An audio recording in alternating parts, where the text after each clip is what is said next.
U.S. shoots down a satellite. The world wonders why. Next on Global Pulse.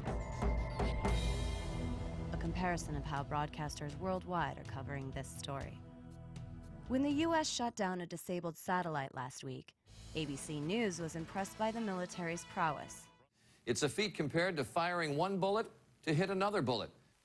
Never before had a missile like this been fired at a target so high or so fast. But why shoot down a satellite?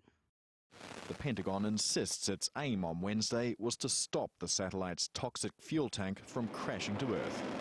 What debris is out there that could fall? Where is it going to fall? And if it falls in some area that's populated, getting to it and making sure nobody gets hurt. If you stay very close to it and inhale a lot of it, it could in fact be deadly. The chances of that happening are less than 1 in a million, and so it's probable that no one would be hurt, when everyone has been hurt by a piece of satellite falling. So NBC News proposed another reason. Experts claim the military's primary motive in shooting down the satellite is to destroy sensitive top-secret spy gear on board. Russia's English-language Russia Today had more theories.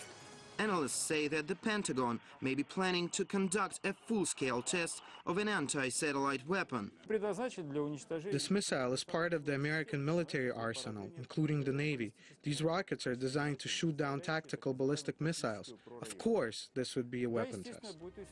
Al Jazeera English featured other theories on the satellite shoot-down. The US used an SM-3 missile to shoot down the satellite. The SM-3 is designed to knock down incoming missiles, not orbiting satellites. Its use in this case is unprecedented. A purpose of this exercise is to poke at China for their satellite test a year or so ago. We're showing that we can do it anywhere in the world because we're going to do it from the oceans, and the oceans cover so much of the world. And Fox News described what the shoot-down was not. The Bush administration is trying to assure international governments that the planned shoot-down of a failing U.S. spy satellite is not a test of a program to take out foreign communications and intelligence capabilities. American diplomats abroad have been told to draw a distinction between the upcoming U.S. action and China's test last year of a missile designed to kill satellites. That would be this event. Reported over a year ago by NBC and CBS News, who both worried about China's motivations. The Bush administration is complaining to China about a missile test it conducted last week, a test that's raising concerns about a possible arms race in space. The Chinese launched a ballistic missile that blew one of their old weather satellites to bits. And the fear is that space could become a place for weapons. Such a weapon could be used to knock out most U.S. spy satellites. Many experts believe, however, the Chinese test was aimed at forcing the U.S. into signing a ban on testing of space weapons, which could pose a threat to Chinese satellites. Today, more than a year later, the Bush administration is pursuing a new space weapons strategy, while China may be changing course.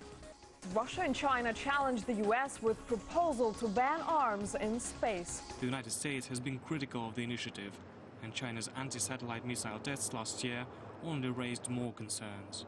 In the new space policy, adopted in 2006, the U.S. recognizes no limits on its right to deploy weapons in space. For Global Pulse, this is Erin Coker.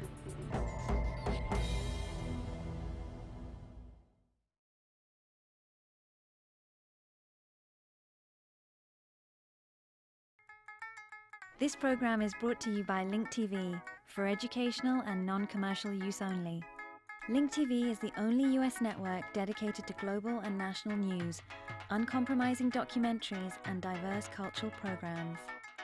Programs which connect you to the world.